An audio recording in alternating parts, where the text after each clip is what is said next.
Hello children, praise lord. Welcome to kids story time. Bible గ్రంథంలో ఎంతోమంది జీవితాల గురించి ఈ కిడ్స్ స్టోరీ టైం ద్వారా మీరు నేర్చుకుంటున్నారు కదా. Very good children. ఓకే, ఈరోజు మనం లెసన్లోకి వెళ్ళిపోదామా? రైట్. ఒక ఊరిలో ఒక ఆంటీ ఉంది పిల్లలు. ఆ ఆంటీ పేరు శాంతమ్మ. ఆంటీకి ఒక చిన్న బాబు పుట్టాడు. బాబు పుట్టిన కొన్ని రోజులకే ఆంటీ వాళ్ళ హస్బెండ్ చనిపోయాడు పిల్లలు. మరి ఒక్క బాబుతో ఎలా చేయాలో అర్థం కాక ఆంటీ చాలా కంగారు పడుతుండేది, చాలా బాధ అనిపిస్తుండేది. ఎలా పెంచాలి, నాకు కష్టపడి పని చేయడం సరిగా రాదు, బయటికి వెళ్ళి ఏమి ఉద్యోగం చేయడం నాకు అలవాట్లేదు, మా హస్బెండ్ అన్ని పనులు చేసుకుంటూ వచ్చేవాడు, ఇప్పుడు నాకు ఎవ్వరు కూడా డబ్బులు ఇవ్వరు కదా, నాకెవ్వరు ఫుడ్ తెచ్చి పెట్టరు కదా, ఇప్పుడు నేను ఏం చేయాలి అని ఆలోచిస్తూ అలాగే బాధపడుతుంది పిల్లలు. అప్పుడు ఆంటీ వాళ్ళ ఇంటి పక్కన ఉన్న ఫ్రెండ్స్ ఉంటారు కదా, మన ఇంటి పక్కన కూడా మనకి కొంతమంది నైబర్స్ ఉంటారు, వాళ్ళతో మనం చాలా ప్రేమగా ఉంటాం కదా. మరి అలాగే శాంతమ్మ ఆంటీ వాళ్ళ ఇంటి పక్కన వాళ్ళు ఆంటీకి ఒక ఆలోచన చెప్పారు. అదేంటంటే చాలామంది పనులు చేసుకుంటా ఉన్నారు. ఆ ఊర్లో కొంచెం దూరంలో పనులు చేసుకుంటున్నారు పిల్లలు. అవేం పనులు అంటే బండలను పగలగొట్టే పనులు. అంటే పెద్ద పెద్ద రాళ్ళు ఉంటాయి, ఆ రాళ్లను చిన్న చిన్న ముక్కలుగా కట్ చేసి ఆ రాళ్లను ఇల్లు కట్టుకోవడానికి ఉపయోగించేలాగా వాటిని తయారు చేస్తారు. అప్పుడు అందరూ అన్నారు, శాంతమ్మ ఎన్ని రోజులు ఒక్కదాన్నే కూర్చొని బాగా ఏడుస్తూ బాధపడుతుంటావు, మన ఊర్లో అక్కడ పని జరుగుతుంది కదా, చాలామంది ఆ పనికి వెళ్తున్నారు, నువ్వు కూడా రావచ్చు కదా మాతో పాటు, మనం కలిసి పనికి వెళ్దామని వాళ్ళు శాంతమ్మ ఆంటీని వాళ్ళతో పాటు తీసుకెళ్లారు పిల్లలు. సరే అని ఆంటీ వాళ్ళు తోడుంటారు కదా అని ఆ పని చేయడానికి ఆంటీ కూడా ఒప్పుకొని వాళ్ళ చిన్న బేబీని పట్టుకొని ఆంటీ ఆ పనికి వెళ్ళడం స్టార్ట్ చేసింది పిల్లలు. ఎప్పుడు బయట పని చేసిన అలవాటు ఆంటీకి లేదు, కానీ లైఫ్ చాలా కష్టంగా ఉందని ఆంటీ వెంటనే ఒక నిర్ణయం తీసుకొని, ఎన్ని రోజులు ఇలా కూర్చోగలను, నేను బయటికి వెళ్ళి కష్టపడి పని చేస్తేనే కదా నాకు నా బాబుకి ఏదైనా ఫుడ్ దొరుకుతుంది అని ఆంటీ ఆలోచించుకొని బయలుదేరి వెళ్ళింది పిల్లలు. వాళ్ళతో పాటు పని చేస్తూ బాబుని ఆడిస్తూ పడుకోబెడుతూ ఒక చోట బాబుని పడుకోబెట్టి ఈ ఆంటీ రాళ్ళు మోసే పని చేస్తుండేది. రోజు పొద్దున్న నుండి సాయంత్రం వరకు ఆంటీ కష్టపడి పని చేస్తే ఆంటీకి కొన్ని డబ్బులు ఇచ్చేవాళ్ళు పిల్లలు. ఆ డబ్బులతో ఆ రోజుకి కావాల్సిన పాల ప్యాకెట్, టీ పొడి, షుగర్, రైస్ అలా కొన్ని తెచ్చుకొని ఆంటీ లైఫ్ గడుపుతుండేది పిల్లలు. అలాగే ప్రతిరోజులాగే ఒకరోజు ఇలాగే ఆంటీ పనికి వెళ్ళింది పిల్లలు. అక్కడే బండరాళ్ళన్నీ ఉన్నాయి పిల్లలు. అయితే అక్కడ ఒక చిన్న బెడ్షీట్ వేసి బాబు పడుకుంటే బాబుని అలా పడుకోబెట్టి ఆంటీ ఏం చేసిందంటే పని వాళ్ళందరూ కూడా అక్కడెక్కడి నుంచో రాళ్ళు తీసుకొచ్చి అంత దూరంలో వేస్తున్నారు. ఈ ఆంటీ కూడా రాళ్ళు మోసుకుంటూ వాళ్ళతో పాటు అక్కడ నుంచి వేస్తూ ఉంది పిల్లలు. సడన్గా ఒక్కసారి అక్కడున్న వాళ్ళ సార్లు ఉంటారు కదా, వాళ్ళు ఉండి ఎవ్వరు కూడా ఆ బండరాళ్ళ దగ్గరకు వెళ్ళకండి, ఎవ్వరు వెళ్ళొద్దు, ఎందుకంటే ఆ బండరాల్ని పగలగొట్టడానికి పెద్ద బాంబు పెట్టాం, ఆ బాంబు పేలుతుంది ఇప్పుడు, కాబట్టి ఎవ్వరు అక్కడికి వెళ్ళొద్దు, అందరు ఇటు సైడే ఉండండి అని చెప్పుకుంటున్నారు పిల్లలు. ఆ మాటలు వింటున్నప్పుడు ఒకరి తర్వాత ఒకళ్ళు మనం అక్కడికి వెళ్ళొద్దు, అందరు జాగ్రత్తగా ఉండండి, ఇటే ఉండండి, బాంబు పేలుతుందంటే అక్కడ ఆ బండరాయి దగ్గరికి ఎవ్వరు వెళ్ళకండి అని చెప్పారు పిల్లలు. అప్పుడే ఆంటీ ఆలోచిస్తుంది, అదేంటి ఎక్కడికి వెళ్ళొద్దు అంటే, అదే అక్కడ పొద్దున్న మనం పని చేసాం కదా ఆ రాయి దగ్గరికి వెళ్ళొద్దని ఇప్పుడే మన సార్ వాళ్ళు చెప్పారు అని అన్నారు పిల్లలు. అమ్మో, ఆంటీ గుండె జల్లు మంది. ఎందుకు తెలుసా పిల్లలు, వాళ్ళ బాబుని అక్కడే పడుకోబెట్టింది. ఆ బాబు పడుకున్నాడని పనంతా చేసుకుంటుంది ఆంటీ. తన బాబు గుర్తుకొచ్చాడు, వెంటనే బాబును కాపాడుకుందామని ఆంటీ బయలుదేరి, అమ్మో నా బాబు ఆ రాళ్ళ దగ్గరే పడుకోబెట్టాను, పడుకున్నాడని కదా అని వచ్చి ఇక్కడ పని చేస్తున్నాను, అమ్మో నా బాబుని నేను కాపాడుకోవాలి అని పరిగెత్తుకుంటూ వెళ్ళబోతుంటే చుట్టుపక్కనున్న పని వాళ్ళందరూ కూడా, శాంతమ్మ వెళ్ళకు, వెళ్తే నువ్వు చచ్చిపోతావు, పెద్ద బండరాళ్ళు ఒక్కసారి ముక్కలు ముక్కలుగా అయిపోయి ఎగిరి మీద పడతాయి, అవి ఎంత దూరం పడతాయో తెలీదు శాంతమ్మ, వెళ్ళకు, నీ బాబు కోసం నువ్వు వెళ్తే నీ బాబు చనిపోతాడు, నువ్వు చనిపోతావు, అమ్మో అలా వెళ్ళకు శాంతమ్మ అని అందరూ అడ్డం వచ్చి ఆపేస్తున్నారు పిల్లలు. అయినా శాంతమ్మ లెక్క చేయలేదు, నేను ఎలాగైనా సరే నా బాబును కాపాడుకోవాలి, నా బాబు లేకుండా నేను ఉండలేను, నా బాబు అంటే నాకు చాలా ఇష్టం, అమ్మో వాడు లేకపోతే నేను ఉండలేను, నేను ఎట్లయినా వాడిని కాపాడుకుంటానని అందరి చేతులు విదిలించుకొని శాంతమ్మ అంటే చాలా స్పీడ్గా పరిగెత్తుకుంటూ ఆ బండరాల దగ్గరకు వెళ్ళింది. అప్పుడే ఆ చిన్నోడు నిద్ర లేసి మమ్మీ మమ్మీ అని ఏడుస్తూ ఉన్నాడు. వెంటనే శాంతమ్మ అంటే ఆ బాబుని ఇలా పట్టుకొని పరిగెత్తుకుంటూ తీసుకొని బయటకు వెళ్దాం అనుకున్న సమయంలో ఒక్కసారి పెద్దగా బాంబు ఎక్స్ప్లోడ్ అయ్యి అక్కడున్న రాళ్ళన్నీ మీద పడిపోయాయి. ఆంటీకి పరిగెత్తుకెళ్ళే టైం లేదు, అక్కడి నుంచి పారిపోయే సమయం లేదు. వెంటనే ఆంటీ ఏం చేసిందో తెలుసా పిల్లలు, తన గుండెల మీద తన కొడుకుని గట్టిగా తన గుండెలకు హత్తుకొని అలా వంగిపోయింది పిల్లలు. బాంబు ఎప్పుడైతే పేలిందో, రాళ్ళన్నీ ఎప్పుడైతే విరిగి పడిపోయాయో, బాంబు పేలిన తర్వాత చుట్టుపక్కనున్న పని వాళ్ళందరూ కూడా అయ్యో ఎన్నిసార్లు చెప్పినా ఈ శాంతమ్మ మా మాట వినలేదు, వాళ్ళ కొడుకును రక్షించుకోవడం కోసం శాంతమ్మ పరిగెత్తుకుంటూ వెళ్ళిపోయింది, ఎన్నిసార్లు చెప్పినా మా మాట వినలేదు, ఎక్కడుందో ఏమో ఈ రాళ్ళ కుప్పల్లో శాంతమ్మ ఎక్కడుందో ఏమో అని అందరూ వెతకడం ప్రారంభించారు పిల్లలు.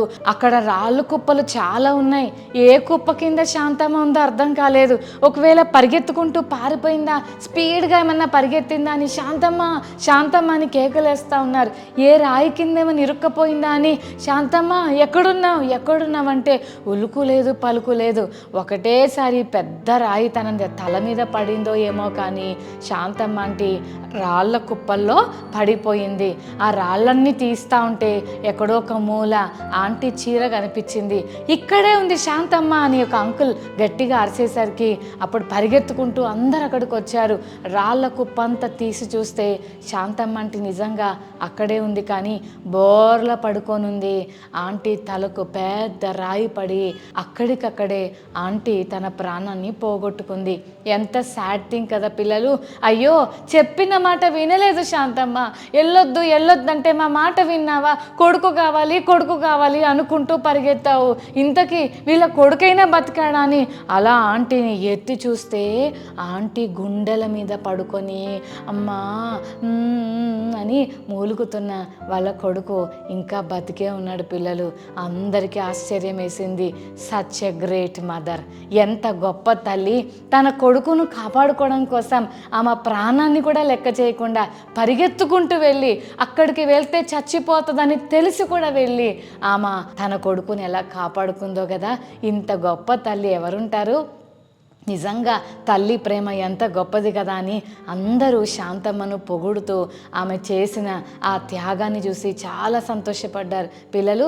మరి మదర్స్ డేని మనం సెలబ్రేట్ చేసుకుంటున్నాం కదా, మదర్స్ మన కొరకు ఎంత త్యాగం చేశారు కదా పిల్లలు. వాళ్ళ బలము, వాళ్ళ శక్తి, వాళ్ళ రక్తము అవన్నీ పంచి మనల్ని కన్నారు కదా. మరి మమ్మీ డాడీకి మనం చాలా థ్యాంక్ఫుల్గా ఉండాలి పిల్లలు. మదర్స్ డే రోజు మాత్రమే కాదు, ఎవ్రీడే మనం మన మదర్స్ని బట్టి మన ఫాదర్స్ని బట్టి ఏసైకి మనం థ్యాంక్స్ చెప్పేవారిగా ఉండాలి పిల్లలు. ఎందుకంటే మన గురించి ఎక్కువగా ఆలోచిస్తారు, మన కోసం ఎక్కువగా కష్టపడతారు. మనం మంచిగా ఉండాలని, మనం బాగా చదువుకోవాలని, మనం హెల్తీగా ఉండాలని మంచి ఫుడ్డు, మనం బాగా చదువుకోవాలని మంచి స్కూలు, ఎంత ఖర్చైనా చాలా విలువైన ఎడ్యుకేషన్ మనకి ఇవ్వాలని అమ్మ నాన్న మన కొరకు ఎంత త్యాగం చేస్తున్నారు కదా. వాళ్ళు తిన్నా తినకపోయినా మీకు కడుపు నిండా భోజనం పెడుతున్నారు కదా పిల్లలు. కొన్నిసార్లు అన్నం కొంచెమే ఉంటుంది, అప్పుడు నువ్వు ఆకలి అంటావు, మమ్మీకి ఆకలేస్తుంది. ఎవరు తింటారు పిల్లలు? మీరే కదా.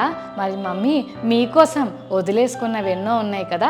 కాబట్టి మమ్మీని మనం ఎప్పుడు మర్చిపోకూడదు, అమ్మ ప్రేమను ఎప్పుడు తక్కువ చేయకూడదు పిల్లలు. శాంతమ్మ ఆంటీ బతకాలనుకుంటే అక్కడే ఉండిపోవచ్చు, కానీ ఆంటీ తన కొడుకు కోసం తన ప్రాణాన్ని కూడా లెక్క చేయకుండా పరిగెత్తుకుంటూ వెళ్ళి తన ప్రాణాన్ని పోగొట్టుకుంది, కానీ కొడుకు ప్రాణాన్ని కాపాడింది. మమ్మీ డాడీ మన కొరకు కూడా చాలా సాక్రిఫైజెస్ చేస్తుంటారు. ఎప్పుడు చూసినా మమ్మీని చాలా కేర్లెస్గా మమ్మీ ఇట్రా అని చిరాకుగా మాట్లాడుతూ నువ్వంటే నాకు ఇష్టం లేదు పో, నీ మాట నేను వినను పో అని చాలాసార్లు మమ్మీని తిరస్కరిస్తూ మమ్మీ అంటే చాలా చీప్గా చూస్తుంటారు చాలామంది పిల్లలు. మనం అలా చేయకూడదు, ఎందుకంటే బైబిల్ చెప్తుంది అమ్మ నాన్నని మనం ఎప్పుడైతే గౌరవిస్తామో మనం దీర్ఘాయుష్మంతులం అవుతాం. లాంగ్ లైఫ్ దేవుడు మనకి ఇస్తాడంట ఎప్పుడైతే అమ్మ నాన్న చెప్పిన మాట మనం వింటాం. పిల్లలు, శాంతమ్మ ఆంటీ వాళ్ళ కొడుకుని కాపాడుకోవడం కొరకు ఆంటీ ఎంత త్యాగం చేసింది కదా, అంతకంటే గొప్ప త్యాగం మన యేసయ్య చేశాడు. ఎలా చేశాడని ఆలోచిస్తున్నారా? అవును పిల్లలు, యేసయ్యకు గొప్ప పరలోకం ఉంది. అక్కడ చాలా గొప్ప వెలుగుంటుంది. అక్కడ ఎంతో విలువైన కిరీటాలు ఉంటాయి, పెద్ద విలువైన సింహాసనం ఉంటుంది. ఎన్నో వేల మంది దూతలు పరిశుద్ధంగా ఉంటూ, ఎంతోమంది దేవుని దూతలు మంచి రెక్కలతో చక్కగా దేవుని స్తుతిస్తూ ఉంటారు. పిల్లలు, ఆ పరలోకంలో బంగారు వీధులు ఉంటాయి. పరలోకం ఎంత సంతోషంగా ఉంటుందో, ఎంత కంఫర్టబుల్ ప్లేసో, ఎంత జాయ్ఫుల్ ప్లేసో.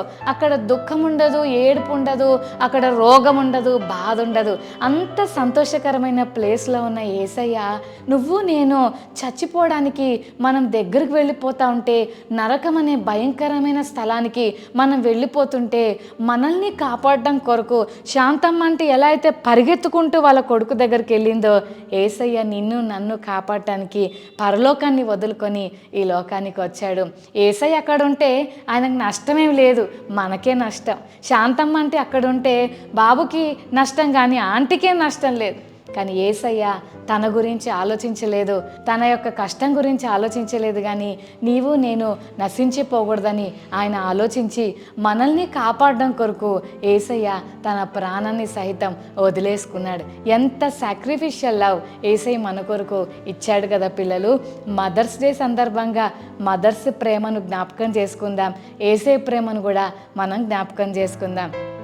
చాలాసార్లు మదర్స్ని బట్టి మనం యేసయ్యకు థ్యాంక్స్ చెప్పాలి. పిల్లలు, మమ్మీ ఉంది కాబట్టే మనకు అన్ని టైంకే అందుతున్నాయి. మమ్మీ ఉంది కాబట్టే మనకి ఫుడ్ కానీ, మనకు బాగాలేనప్పుడు పట్టించుకోవడం కానీ, మన కోసం రాత్రంతా మెలకుగా ఉండి మన క్షేమం గురించి ఆలోచించడం కానీ, మమ్మీ ఉంది కాబట్టే మనకి ఏడుపు వచ్చినప్పుడు మన కన్నీళ్లు తొడవటం కానీ, అన్ని విషయాల్లో ఏ బాధ వచ్చినా మమ్మీ అనుకుంటూ వెళ్తావు కదా. కడుపులో నొప్పి వచ్చినా ఫస్ట్ ఎవరు చెప్తారు పిల్లలు? మీరు మీ ఫ్రెండ్స్కి ఫోన్ చేస్తారా, లేకపోతే మీ ఇంటి పక్కన ఆంటీ వాళ్ళకి చెప్పుకుంటారా, లేకపోతే ఎవరికి చెప్తారు పిల్లలు? ఫస్ట్ అన్నమాట మమ్మీ అంటారు. ఎప్పుడైనా దెబ్బ తగిలినా అబ్బా అంటారు, లేకపోతే అమ్మా అంటారు కదా. అంటే దెబ్బ తగిలినా మమ్మీ గుర్తొస్తుంది, డాడీ గుర్తొస్తారు. చిన్న కష్టం వచ్చినా మమ్మీ డాడీ గుర్తొస్తారు. స్కూల్కి వెళ్ళాలన్నా కూడా మమ్మీ కావాలని ఏడుస్తారు కదా. అంటే అన్నిటికీ మమ్మీ కావాలి, ప్రతి పనికి మమ్మీ అవసరమైనప్పుడు మరి మమ్మీకి మనం ఎంత థ్యాంక్ఫుల్గా ఉండాలి. చాలాసార్లు మమ్మీ డాడీని నిర్లక్ష్యం చేసి ఉండొచ్చు. ఈరోజు మనం మమ్మీ ప్రేమను జ్ఞాపకం చేసుకుంటూ అమ్మ ప్రేమను బట్టి అమ్మకు వందనాలు చెప్పాలి. యేసయ్యకు కూడా అంత మంచి అమ్మనిచ్చినందుకు యేసయ్యకు కూడా వందనాలు చెప్పాలి. మరి ఈరోజు నుంచి యేసయ్య నాకు ఇచ్చిన మంచి మమ్మీని బట్టి నీకు వందనాలు. చాలాసార్లు కొంతమంది పిల్లలకు ఎంత కోపం వస్తుందో, ఏయ్ నాన్న అలా చేయొద్దు అని మమ్మీ అనిందంటే, అబ్బో మా మమ్మీ ఎంత కోపమో, మా మమ్మీ ఎప్పుడు తిడుతుంది అక్క, మా మమ్మీ ఎప్పుడు కొడుతుంది అక్క అని చాలామంది అంటుంటారు. పిల్లలు, మరి మీ మమ్మీ కాబట్టి మిమ్మల్ని కోపడుతుంది. ఎందుకంటే మీ మీద కోపంతో కాదు పిల్లలు, మీరు సరైన మార్గంలో ఉండాలని, మీరు మంచి పిల్లలుగా ఎదగాలంటే మనం చేసే రాంగ్ థింగ్స్ అవి రాంగ్ అని చెప్తేనే కదా రాంగ్ అని తెలుస్తుంది. కాబట్టి మన మమ్మీ కాబట్టి మనల్ని డిసిప్లైన్ చేస్తున్నారు. బయట వాళ్ళైతే ఎవ్వరు పట్టించుకోరు. అందుకని మమ్మీ ఎప్పుడైనా మనల్ని కరెక్ట్ చేస్తున్నప్పుడు వెంటనే మమ్మీకి మనం లోబడదాం, డాడీకి మనం లోబడదాం. అప్పుడు దేవుడు మనల్ని కూడా ఆశీర్వదిస్తాడు. ఈ రోజు నుంచి అమ్మనిచ్చినందుకు యేసయ్యకి వందనాలు చెప్దామా పిల్లలు? అలాగే పిల్లలు, అమ్మ కంటే ఎక్కువగా ప్రేమిస్తున్న యేసయ్యకి కూడా థ్యాంక్స్ చెప్దాం. ప్రార్థన చేసుకుందాం పిల్లలు, కళ్ళు మూసుకుందాం. ప్రేమగల తండ్రి, మీకు వందనాలు. ఈరోజు శాంతమ్మ గురించి మీరు మాతో మాట్లాడారు. తన కొడుకుని కాపాడుకోవడం కొరకు శాంతమ్మ అంటే తన ప్రాణాన్ని కూడా లెక్క చేయలే. ఎంత గొప్ప ప్రేమ తల్లిగా తను కలిగిందో. ఈరోజు మా జీవితాల్లో కూడా ఎంతో ప్రేమించే మమ్మీని మాకు ఇచ్చినందుకు వందనాలు చెల్లిస్తున్నాం ప్రభువా. మేము కూడా మా మమ్మీని బట్టి మీకు థ్యాంక్స్ చెప్తున్నాం ప్రభువా. అమ్మ చెప్పిన మాట వినేవారుగా, అమ్మను తక్కువగా చేయకుండా, అమ్మను ఏడిపించకుండా, బాధ పెట్టకుండా, మంచి మమ్మీని మాకు ఇచ్చినందుకు ప్రతిదినము నీకు వందనాలు చెప్పేవారిగా మేము ఉండటానికి సహాయం చేయండి. మమ్మీ కంటే ఎక్కువగా మమ్మల్ని ప్రేమిస్తున్న నీ ప్రేమను బట్టి కూడా నీకు వందనాలు చెల్లిస్తున్నా. అమ్మ నాన్నకు లోబడితే దీర్ఘాయుష్ ఉంటుందని నీ వాక్యం చెప్పినట్లుగా అమ్మకు నాన్నకు లోబడే మనసు మా అందరికీ దయచేయమని యేసు నామమున వేడుకొని ప్రార్థిస్తున్నాం తండ్రి, ఆమేన్.